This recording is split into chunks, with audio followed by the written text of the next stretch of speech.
Well, good morning. This morning we read James chapter 3, and it begins by saying, "Not many of you should become teachers, because we know that those who teach will be judged more strictly."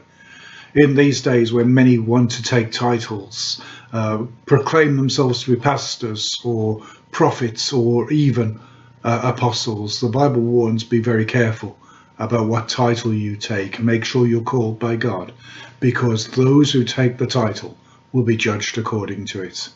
Those who teach will be judged more strictly. So make sure what you teach is correct. Train, study to show thyself approved by God, a workman who doesn't need to be ashamed. Then it goes on to talk about the tongue more generally, not just in teaching, but just the power of the tongue. And it says, look, the tongue can guide your whole life. And of course, that's true. If you speak incorrectly to customers or to your boss, you lose their customer or you lose your job. If you speak well, you can promote yourself, you can get on with things. So your tongue is very powerful. But out of the tongue comes all kinds of evil.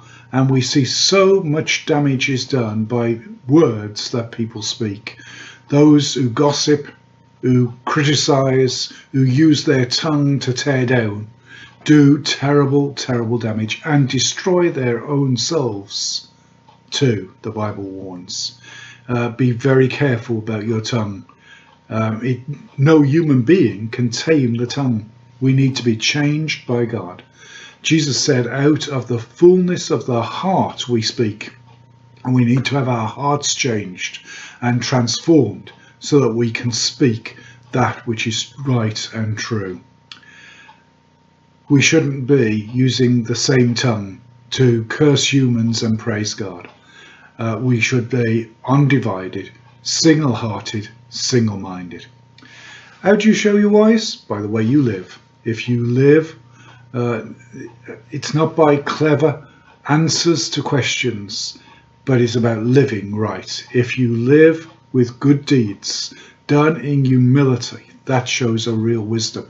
If you live for yourself, that shows a earthly kind of wisdom, not a wisdom that comes from heaven. Wisdom that comes from heaven is first of all pure, then peace-loving, considerate, submissive, full of mercy and good fruit, impartial and sincere.